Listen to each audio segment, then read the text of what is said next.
¿Recuerdan? En la Grecia del siglo VII, siglo VI antes de Cristo, ¿cierto?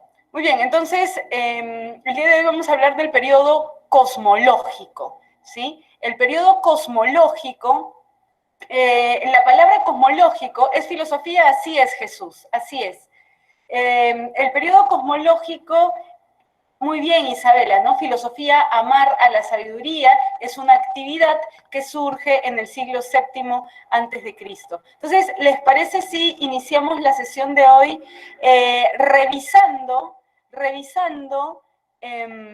las preguntas que quedaron pendientes de la semana anterior? Así recordamos un poco los conceptos que estudiamos en la sesión anterior. Entonces, voy a compartir pantalla en este momento y vamos a recordar algunos conceptos básicos que vimos la sesión anterior.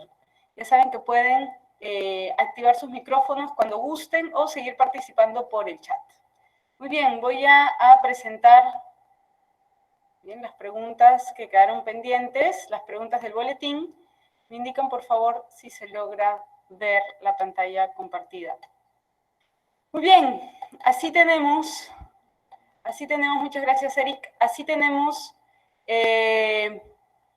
veamos, nos dice, evaluación, pregunta número 1, señale las afirmaciones correctas. El punto de partida de la filosofía es el asombro o la admiración, eso es verdadero. Recuerdan que en palabras de Platón, en palabras de Aristóteles, la filosofía surge a partir del asombro, de la admiración, ¿no? De la contemplación.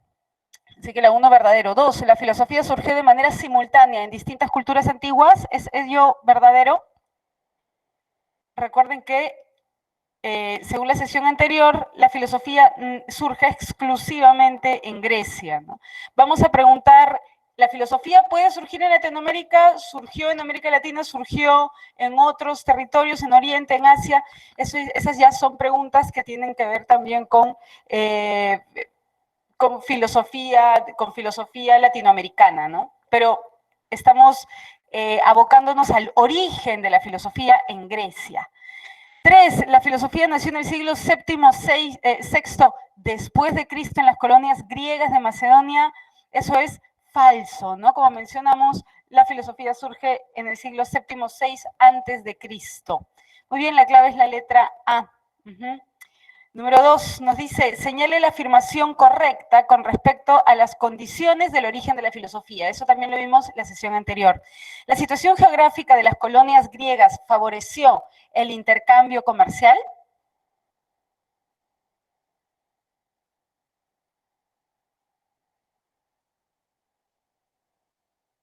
Verdadero, excelente, muy bien, verdadero. El hecho de que, acuérdense que la filosofía surge en ¿dónde? En Mileto, ¿no? Mileto, que se encuentra en una de las ciudades-estado más prósperas de la Grecia clásica, y esta prosperidad se debió también a la ubicación de Mileto en las costas del mar Egeo. De una verdadera. 2, la geometría babilónica favoreció el surgimiento de la filosofía en Grecia. Falso, ¿no? Falso. 3, la navegación facilitó la apertura a costumbres, mitos y hábitos de otros pueblos.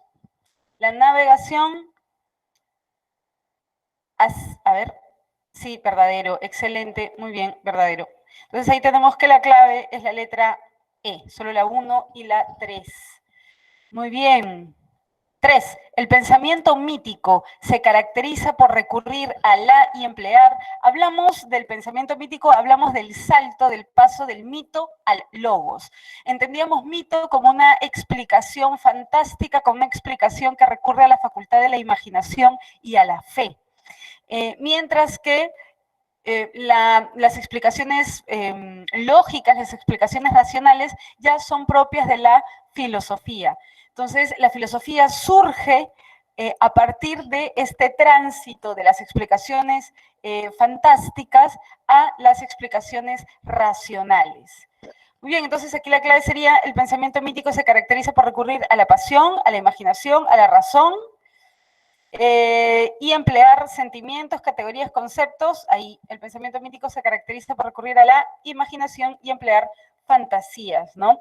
La poesía oral de Homero, de Hesiodo, respondía por medio de metáforas a las interrogantes sobre el origen, ¿no? Pero ya vemos, y lo vamos a ver el día de hoy, cómo con los presocráticos, los primeros filósofos, empezamos a dar cuenta del origen de todo lo existente, ya no a partir de entidades supraterrenales, fantásticas, mitológicas, sino a partir de elementos naturales. Tales, hablamos de lo húmedo, del agua, ¿no? Muy bien. 4. Vamos rapidito para recordar bien la sesión anterior. 4, relacione correctamente. Muy bien, tenemos 3 preguntas. ¿Qué es la verdad? Segunda pregunta, ¿toda la realidad tiene un principio? Toda la realidad tiene un principio. Y C, ¿cuál es el método para investigar científicamente? Entonces tenemos aquí, al lado izquierdo, 3 disciplinas filosóficas: epistemología, nociología y ontología. Veamos, la pregunta, ¿qué es la verdad? ¿A qué disciplina filosófica pertenece o corresponde?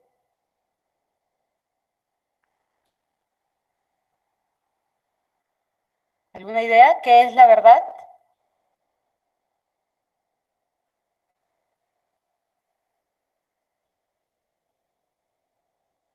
Así es, muy bien Renato, nociología, muy bien Jesús. Nociología, acuérdense que la nociología es la disciplina filosófica que estudia el conocimiento en general, ¿no? Los orígenes del conocimiento, los límites del conocimiento, y la verdad, hay muchas teorías de la verdad, ¿no? Pero gracias a la filosofía analítica podríamos establecer que la verdad no existe a nivel ontológico, sino que la verdad sería una propiedad, una característica del lenguaje y una propiedad de las proposiciones. La pregunta, ¿toda la realidad tiene un principio? ¿A qué disciplina pertenecería? ¿Ontología o epistemología? Toda la realidad tiene un principio. Ontología, la segunda, a ver, a ver, la clave. La clave es la letra C, ¿sí? C de ciencia. Recuerden que cuando preguntamos toda la realidad tiene un principio, ¿sí? Estamos formulando una pregunta de carácter general, totalizador. Y acuérdense que la disciplina filosófica más antigua es la ontología. Ontos, que deriva del griego y significa ser, hace las preguntas de corte más general, ¿no? Y por último, Heidegger, así es, muy bien, Heidegger, el ser, ¿no? Pero Heidegger retoma la pregunta por el ser. ¿Quién inaugura la disciplina filosófica denominada ontología? Eso lo vamos a ver el día de hoy. Parménides de Elea, un presocrático, uno de los primeros físicos, fisiólogos, filósofos. Y epistemología, ¿no? Episteme, el ser es y el no ser no es. Así es, eso lo veremos en el poema de Parménides. Entonces, ahí vemos cómo el lenguaje poético se relaciona con las reflexiones filosóficas, ¿no? Desde sus comienzos. Episteme, conocimiento verdadero, pero también ahora reconocemos episteme o interpretamos episteme como conocimiento científico, ¿no? Entonces, la clave sería la letra C de ciencia. ¿Cuál es el método para investigar científicamente? Es una pregunta epistemológica. 5. Marque la afirmación correcta. A ver, estamos muy bien de tiempo. A ver, marque la afirmación correcta. ¿Solo el filósofo puede hacer preguntas filosóficas? ¿Verdadero o falso?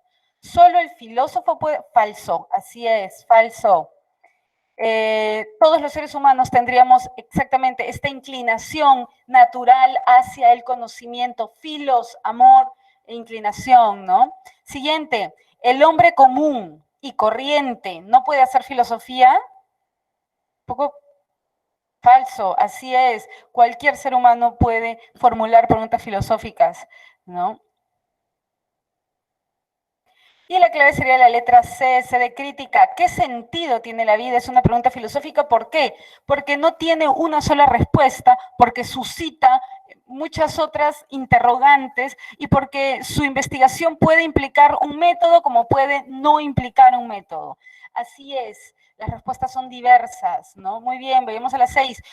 A ver, leamos este textito. Mucho se habla de la grandiosidad de los griegos, pero se olvida que para que surja la filosofía en esta cultura, una de las condiciones fue la existencia de esclavos.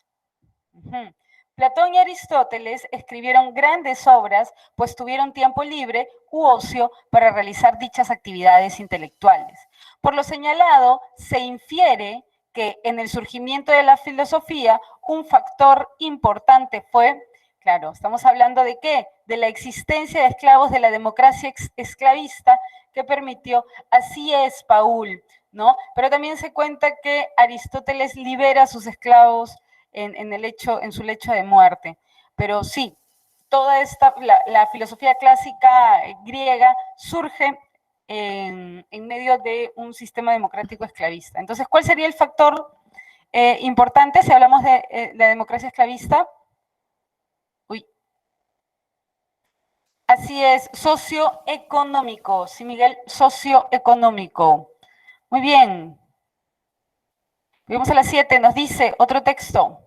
Unos nacen para gobernar y otros para ser gobernados. Así es, vamos a investigar un poco eso, el libro Política de Aristóteles. Hay que entender a Aristóteles también como un discípulo de Platón. Recuerden que Aristóteles va a estudiar 20 años en la academia, la escuela filosófica que funda Platón al regresar de sus viajes de Siracusa. Entonces aquí hay todo un concepto de gobierno a partir de la dominación que ahora, en el siglo XXI, se está cuestionando, ¿no? 7. Hace 4 años tuve ocasión, es una cita, hace 4 años tuve ocasión de leer mi primer libro y me percaté de graves errores que había depositado en mi Tractatus Lógico-Filosóficos. Muy bien, fin de cita, Wittgenstein, creador de las tablas de verdad. Así es, así lo afirmó Ludwig Wittgenstein en su libro Investigaciones Filosóficas para señalar que los filósofos poseen una actitud de tipo. Muy bien, entonces aquí crítica, muy bien.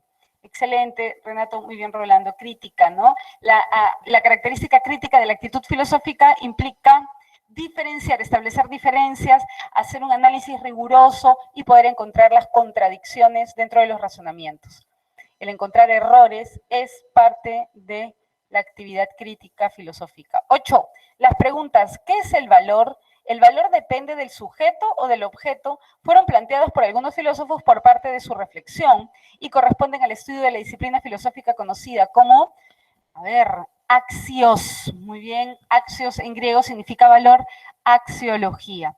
Aquí en el Perú, muy bien, Alexander, tenemos al filósofo peruano Augusto Salazar Bondy, quien plantea también una clasificación de los valores. Axiología, ¿qué son los valores? Muy bien. 9. Después de leer una infografía sobre los años de violencia subversiva en el Perú, en la que se señala que, cito, el saldo de los sangrientos sucesos producidos por el enfrentamiento armado fue la muerte de más de 69,000 personas, Manuel se pregunta, ¿se justifica el uso de la violencia para conseguir objetivos políticos? ¿Son correctos moralmente estos actos? Se infiere que tales interrogantes pertenecen al campo de la... Así es, muy bien, Renato y Rolando, muy bien, es la ética, ¿no? ¿Qué estudia la ética? La ética del griego ethos, costumbre. La ética estudia la moral. ¿Qué es la moral? El conjunto de creencias que configuran nuestros comportamientos, ¿no? Existen las acciones buenas. ¿Qué hace que una acción sea denominada buena, justa, ¿no? Y 10, con esta pregunta finalizamos. Juan se pregunta, ¿qué ha llevado al hombre a determinar la naturaleza del ser humano?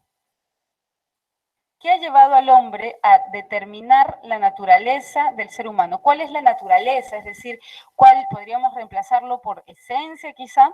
¿Cuál es la naturaleza? ¿Cuál es la esencia, ¿no?, del ser humano? Más aún si hay varias apreciaciones sobre ello. Por ejemplo, para Nietzsche, el hombre es voluntad, ¿no? Es voluntad y es voluntad de poder, ¿no? Y es voluntad de poder. Para Marx, el hombre es un ser para el trabajo, su esencia radica en el trabajo. Para Cassirer, el hombre es un ser simbólico. Así tenemos que hay distintas apreciaciones sobre la naturaleza del hombre. Muy bien, nuevamente, distintas apreciaciones sobre qué, sobre la naturaleza del hombre. De acuerdo a las disciplinas filosóficas, el pensar de Juan está vinculado a qué disciplina filosófica. Ok, Renato, veamos, si fuera ontología tendríamos que hablar del ser, ¿no? Del ser. Tendríamos que preguntarnos cuál es el principio de la realidad. En este caso estamos hablando de la naturaleza del ser humano y la disciplina filosófica sería antropología filosófica, antropos, hombre, ser humano. Muy bien, esas serían las claves, entonces, para el día de hoy. Muy bien, entonces ahora vamos a continuar. Vamos a continuar con la sesión que corresponde al día de hoy. Vamos a hablar de los primeros filósofos. Los primeros filósofos, ¿quiénes fueron? Bueno, aquellos astrónomos, legisladores, inclusive Tales, ¿no? Forma parte de los 7 sabios de Grecia. Y la pregunta fundamental de estos primeros filósofos es, ¿cuál es el principio de todo lo existente? Verán que aquí hay prevalece la característica totalizadora de la actitud filosófica, ¿no? ¿Cuál es el origen de todo lo existente? En griego hay 2 términos para referirnos al origen. Bueno, un término para referirnos al origen, argé, y physis para la naturaleza. ¿Por qué vamos a utilizar estos términos en griego? Porque muchas veces al momento de traducir se pueden perder ciertos sentidos, ¿no? Como veremos a lo largo de la sesión de hoy, inclusive términos como logos son multívocos, es decir, tienen múltiples acepciones y por eso se opta por mantenerlos en sus lenguas originarias. En este caso el griego clásico. Muy bien, me indican si se logra ver y empezamos. Creo que sí. Muy bien. Listo, entonces estamos en el periodo de la filosofía antigua, ¿sí? Filosofía antigua, periodo cosmológico, cosmos, orden. Entonces, estos primeros filósofos dan por sentado algo, ¿no? ¿Qué es lo que dan por sentado? Que la naturaleza es un todo ordenado, es un cosmos. Y lo que buscan es el logos que está detrás del cosmos, es decir, la inteligencia que ordena el todo. Están buscando el principio de la naturaleza, lo que se denomina el arjé de la physis. Ahora, muchos de estos filósofos son denominados presocráticos. Por ahí tendríamos de repente algunas nociones sobre quién fue Sócrates. Sócrates es un filósofo ateniense perteneciente al siglo V antes de Cristo y va a hacer filosofía dentro de la polis ateniense, dentro de esta ciudad-estado que representa el lugar en donde florece, por decirlo de alguna manera, el fenómeno democrático y también filosófico. Con Sócrates vamos a formular preguntas ya no de corte o ya no relacionadas a la filosofía de la naturaleza, sino que Sócrates va a hacer preguntas relacionadas con la ética, con la antropología filosófica, con la nociología, inclusive con la ontología. Sócrates pregunta, ¿qué es el ser humano? ¿Cómo el ser humano puede llegar a ser virtuoso? El concepto de virtud también lo vamos a mantener en su término griego, arete. Entonces, porque virtud, como les mencionaba, ¿no? Como estas palabras en griego son multívocos, virtud es excelencia, ¿no? Es honor. En este caso nos vamos a ceñir a su acepción, ¿no? Como virtud. Entonces Sócrates se hace esta pregunta con respecto al comportamiento humano y a la relación entre seres humanos dentro de una comunidad. Los presocráticos son anteriores a Sócrates, en el aspecto cronológico, son bastante anteriores, no sé, los séptimos 6, salvo uno de los presocráticos que es Demócrito. Demócrito es un filósofo que pertenece a la escuela atomista, discípulo de Leucipo. Demócrito es un presocrático, pero sin embargo es contemporáneo a Sócrates e inclusive muere luego de de la muerte de Sócrates. Entonces, ¿qué hace de Demócrito un presocrático? Como veremos, el término presocrático no se ciñe a una cuestión cronológica, sino sobre todo a una cuestión temática. Los presocráticos hicieron filosofía de la naturaleza, preguntaron por el origen de todo lo existente. Sócrates pregunta por la naturaleza del ser humano, por la forma como el ser humano puede alcanzar la excelencia, la virtud, la vida buena. Muy bien, entonces los presocráticos o también primeros filósofos de la naturaleza son también clasificados, esta clasificación se la debemos a Aristóteles, son clasificados como monistas o pluralistas. Serán monistas los presocráticos que propongan que el arjé, el principio de la physis de toda la naturaleza es uno solo. Serán monistas, ¿no? Si el arjé es único. Si el arjé, si al principio es múltiple, serán pluralistas. Tales de Mileto, al proponer que el origen de todo lo existente era el agua, Tales de Mileto, entonces es denominado un monista, ¿no? Empédocles de Agrigento, quien postula posteriormente que el origen de todo lo existente, el arjé de la physis, son los 4 elementos, agua, aire, fuego y tierra. Empédocles es considerado por Aristóteles como un pluralista. Entonces, como les mencionaba, el periodo cosmológico se va a desarrollar entre el siglo VII y vamos a situarnos inclusive hasta en el siglo V debido al caso de Demócrito. Estos son los 3 conceptos importantes que ya venimos abordando. El concepto de physis, el concepto de naturaleza, el concepto de cosmos, el todo, un todo ordenado, y el concepto de arjé, principio, origen. Aquí está la clasificación que les mencionaba, monistas y pluralistas. Y ¿cómo así sabemos de estos primeros filósofos? Si se encuentran tan distantes en el tiempo. Bueno, de muchos de ellos no nos quedan fragmentos, de Tales de Mileto no nos quedan fragmentos, de Pitágoras tampoco, debido a múltiples factores, ¿no? Entre ellos también podríamos citar el incendio de la biblioteca de Alejandría.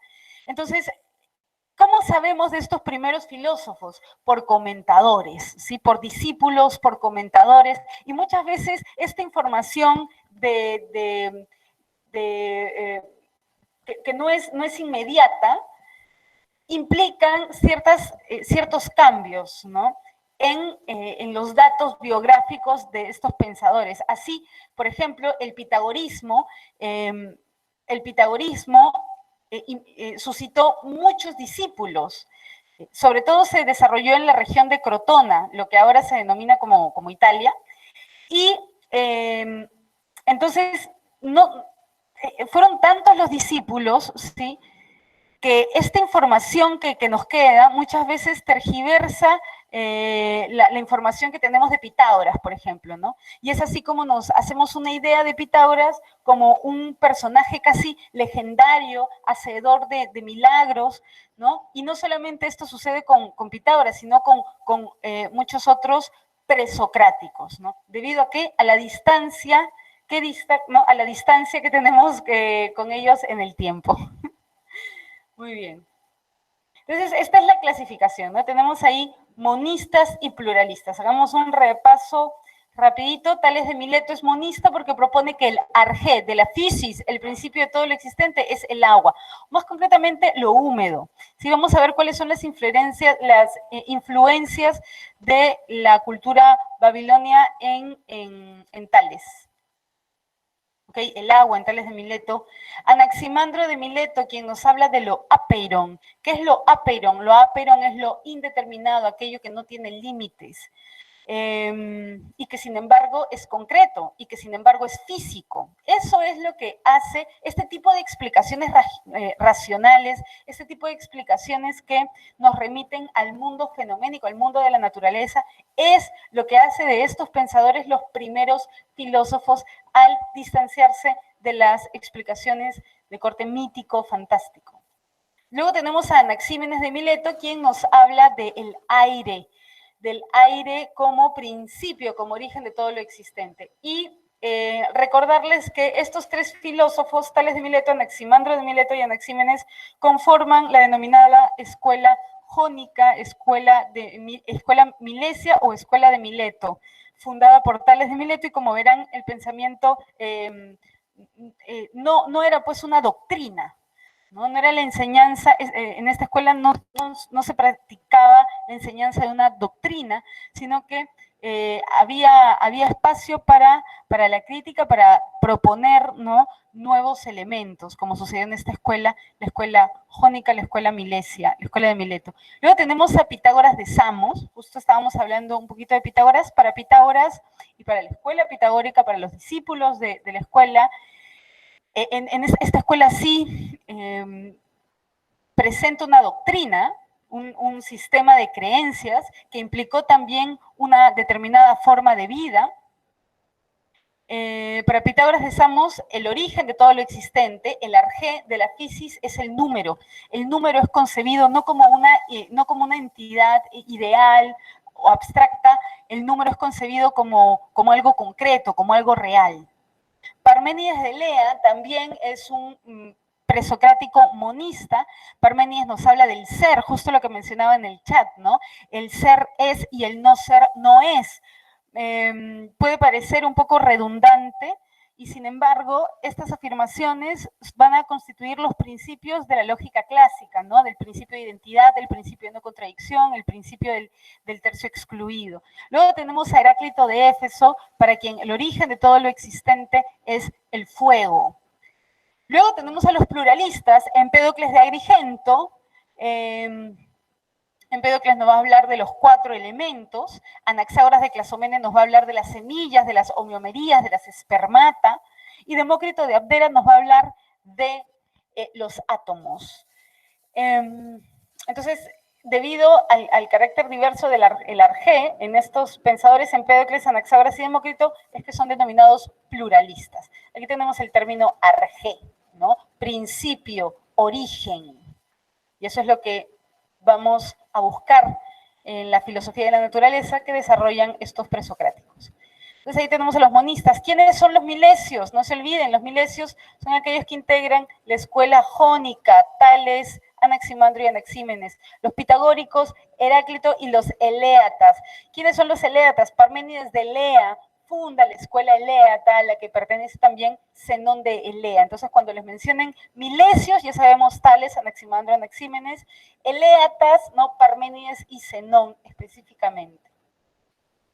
Tales de Mileto, sí, es considerado el primer filósofo de la historia de la filosofía occidental. No solamente fue filósofo, sino también astrónomo, inclusive predijo un eclipse.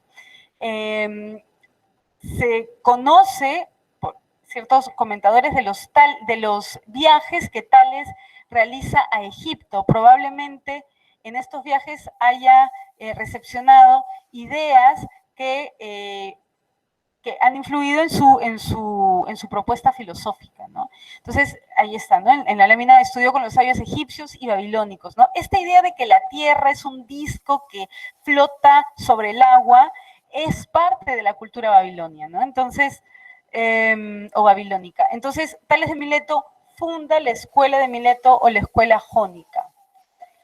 Para Tales de Mileto, el origen de todo lo existente es lo húmedo. A Tales se le atribuye también el hilozoísmo.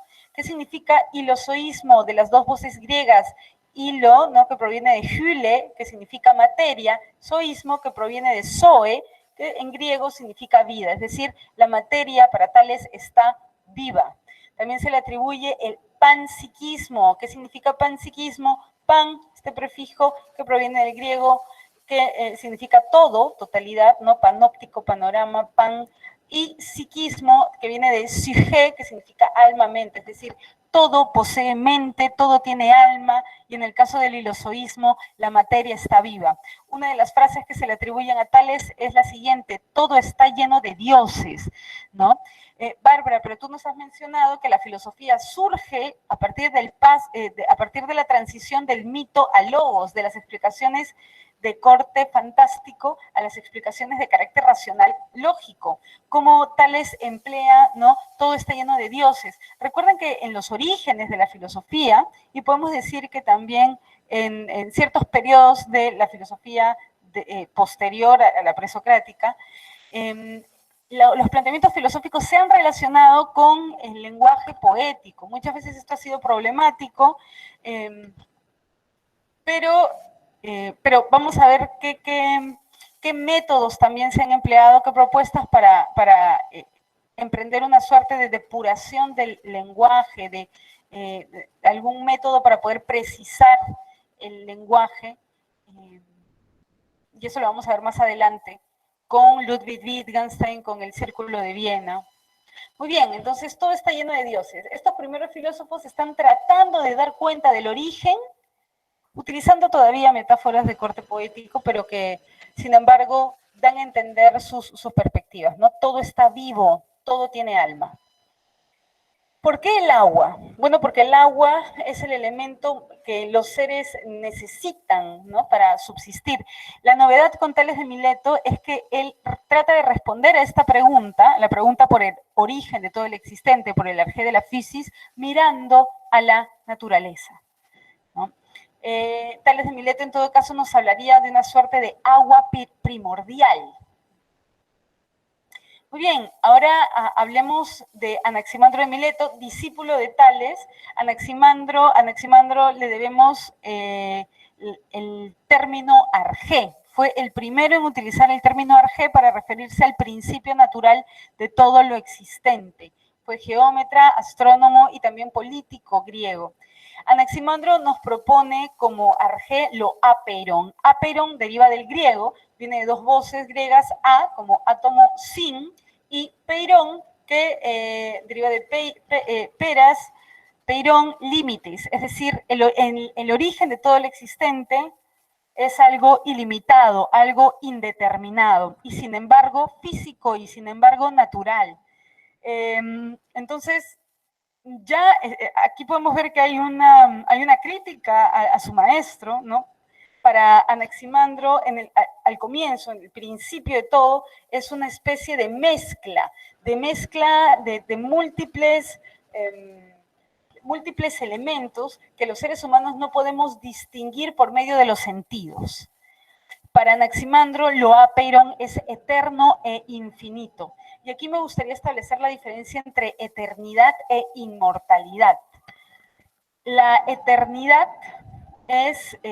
implica lo ingénito, es decir, algo que no nace y que por lo tanto es indestructible, ¿no? Que no muere, algo que no nace ni muere. En cambio, la inmortalidad implica un origen, un principio, ¿no?, un nacimiento, pero sin embargo no implica, no implica la muerte, ¿no? Entonces, para Anaximandro, lo apeiron es esta mezcla, esto indeterminado, eterno e infinito y material. Para Anaxímenes de Mileto, ¿sí?, astrónomo, filósofo, también es el más joven, ¿no?, de la escuela milesia, de la escuela jónica, de la escuela de Mileto. Anaxímenes considera que el arjé de la physis, de la naturaleza, es el aire. El aire, o más precisamente, neuma, es decir, una especie de vapor, de niebla, de aire denso. La novedad con Anaxímenes es que propone, ¿no?, que al proponer que el origen de todo lo existente es el aire, esto implica que para dar cuenta de todo lo existente, el aire pasa por procesos de transformación, ¿no?, por procesos de transformación que permiten, por ejemplo, la aparición de elementos sólidos. Anaxímenes, tenemos fragmentos de Anaxímenes. Anaxímenes también propone un ejemplo, ¿no?, de cómo el aire se calienta, se rarifica y puede dar cuenta del fuego, ¿no? Y así también el aire se condensa, se comprime e implica, esta compresión implica un cambio de temperatura a una temperatura fría y que por lo tanto daría pie al viento, a las nubes, al agua, a la tierra, a las piedras, ¿no? Entonces, ¿cuál es este ejercicio? Anaxímenes nos dice, si sobre la palma de nuestra mano exhalamos con los labios comprimidos, podremos notar una temperatura particular, ¿no? Una temperatura fría. En cambio, cuando hacemos una apertura de los labios, exhalamos, el aire cambia de temperatura, es decir, el aire se rarifica. Así Anaxímenes estaría dando cuenta de todo lo existente, mirando a los elementos de la naturaleza y estableciendo que el aire, y no una divinidad, es el origen de todo.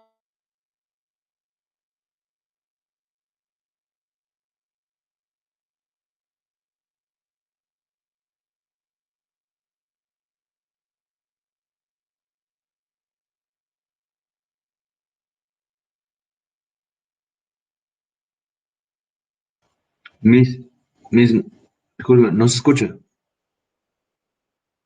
No se escucha lo que está hablando.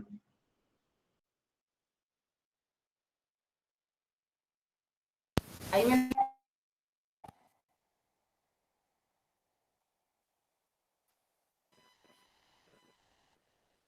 ahí se logra escuchar.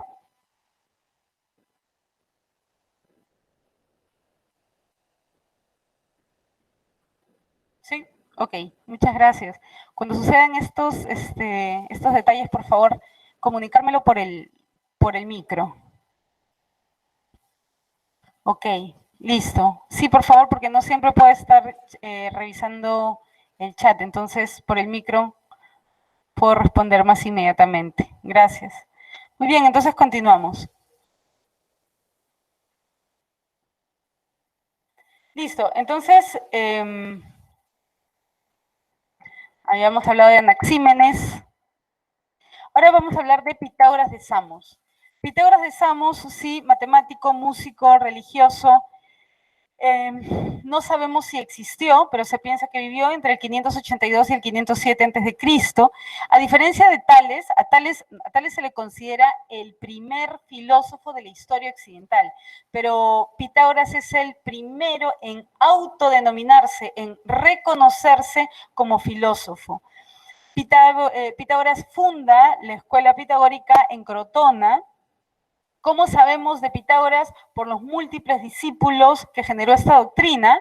Y también Pitágoras introduce la idea de la inmortalidad del alma, ¿no? Entonces hay mucha influencia de la cultura egipcia, ¿no? Ya lo vimos también en Tales, ahora con Pitágoras. Y la escuela pitagórica planteó una doctrina en la cual las matemáticas, sobre todo la geometría, eran la disciplina principal.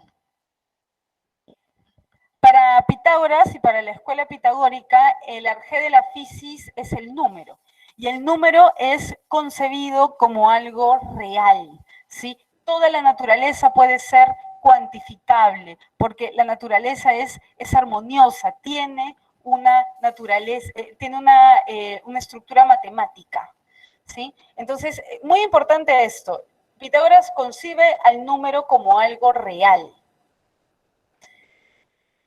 Los pitagóricos hacían un voto secreto, eran múltiples los discípulos, hacían un voto secreto, y esta doctrina, porque la escuela pitagórica es sobre todo una secta, ¿no? Una secta religiosa, consideraban que los números eran algo real y además eran algo sagrado, ya que constituían todo lo existente. Se consideraba que el número 10 era de carácter divino, en griego, ¿no? Se le denomina tetractis. ¿Por qué el número 10 es de carácter divino? Porque el número 10 constituye la sumatoria de los 4 primeros números enteros, ¿no? 1, 2, 3, 4, ¿no? Nos da 10. ¿Y por qué es divino? Porque el número 1 representa al punto, el número 2 a la línea, el número 3 las figuras geométricas y el número 4 representaría ya la multidimensionalidad de la realidad. Entonces, estos 4 primeros números tienen, ¿no?, este significado, ¿no?, este simbolismo, tienen este significado. De ahí que la sumatoria de estos 4 primeros números que contribuyen a representar la realidad como la experimentamos, ¿no?, den como resultado el número 10, este número divino, la tetractis. Para Parménides de Lea, de Parménides nos quedan fragmentos de su poema. Para Parménides, quien funda la escuela eleática, tiene como discípulo a Zenón de Elea. Para Parménides, el origen de todo lo existente, el arjé de la fisis, es el ser. Parménides inaugura esta disciplina filosófica, la ontología. Parménides nos dice que el origen es el ser y que el ser solo puede ser pensado. Ser es lo mismo que pensar. En el poema de Parménides, se establece que el ser humano busca el conocimiento y se abren ante él dos vías. Tenemos la vía de la doxa, que es la vía de la opinión, doxa en griego quiere decir opinión, y luego tenemos la vía de la episteme, la vía del conocimiento verdadero. Entonces, para Parménides, recurrir, o en todo caso, optar por la vía de la episteme, implica ir por el camino de la racionalidad, del pensamiento, de la abstracción. De alguna manera, Parménides nos invita a dar un salto ontológico, un salto hacia la dimensión de los conceptos, de las abstracciones. Para Parménides de Elea, solo el ámbito del ser es real. Este ámbito, el ámbito o el ámbito del cambio,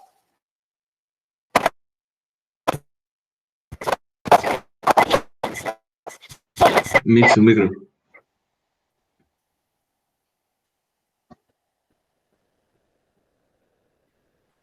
nuevamente. No, o sea, sí se escuchaba, pero se escuchó entrecortado.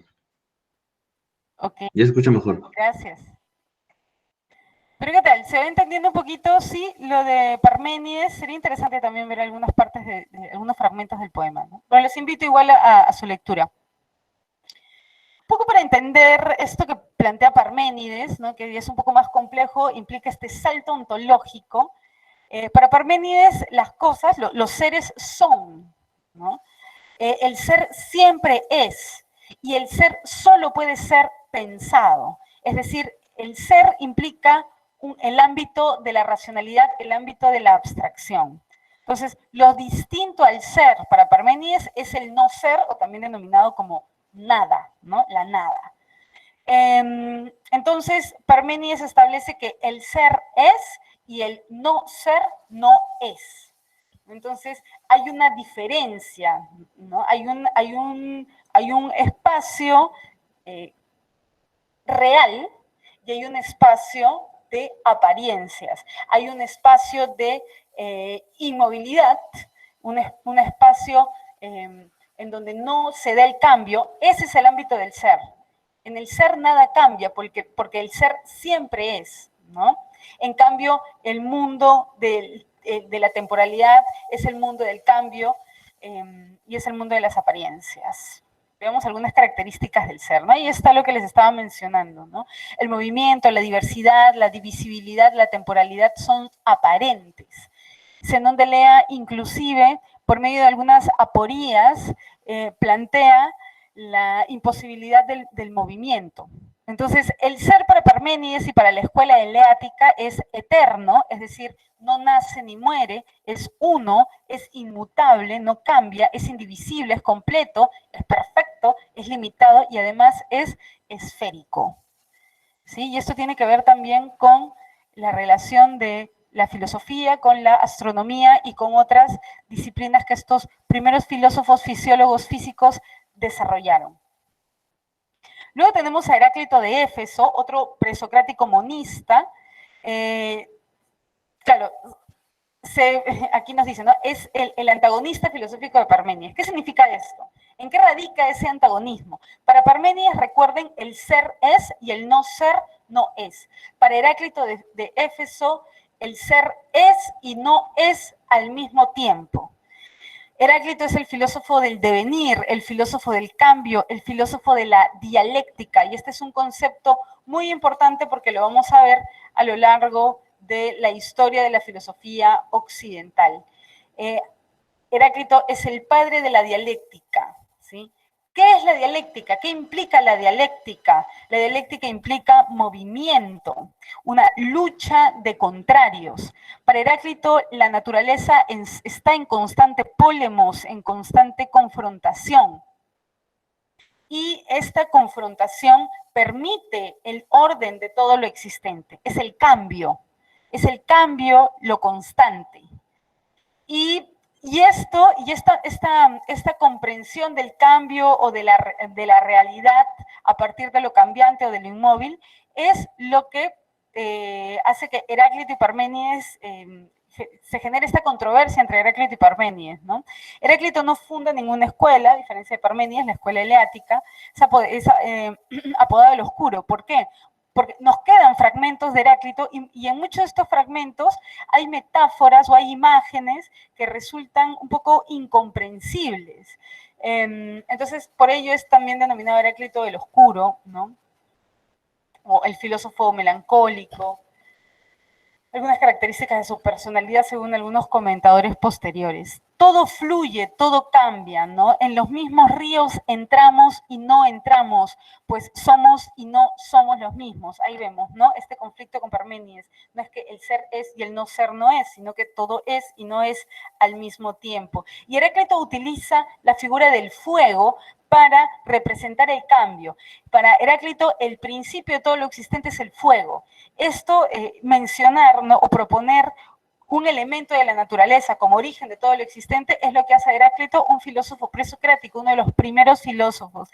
Y la imagen del fuego es interesante porque representa también este constante movimiento, esta lucha de opuestos, esta dialéctica. Veremos más tarde cómo el concepto de dialéctica va a ser planteado por Hegel, filósofo idealista alemán, que como mencionábamos en la clase anterior, el año pasado se celebraron 250 años de su natalicio, pero Hegel ya no nos habla de la dialéctica como lucha de contrarios en la naturaleza, como hace Heráclito, sino que Hegel nos habla de la dialéctica a nivel abstracto, a nivel intelectual. Con Hegel hablamos de una dialéctica entre ideas, ¿no? Y con Carlos Marx, filósofo posterior, empleamos también el concepto de dialéctica, pero ya no para referirnos tanto a la lucha que se da en la naturaleza, la lucha entre contrarios en la naturaleza, como con Heráclito, la lucha entre ideas contrarias, como que no terminan de ser ideas contrarias en Hegel. Hay una idea de progreso que vamos a analizar cuando veamos filosofía del siglo XIX. Para Marx, esta confrontación no se da ni en la naturaleza, ni en el ámbito de las ideas, sino en el ámbito social, en el ámbito de las clases sociales, ¿no? Hay una dialéctica y una lucha entre clases sociales con intereses opuestos. Muy bien, entonces Heráclito es el filósofo del cambio, el filósofo del devenir, pero este cambio es caótico. El cambio que se da, los procesos de los que somos testigos y que experimentamos como seres vivos, estos cambios no son pues desordenados, sino que para Heráclito son cambios ordenados.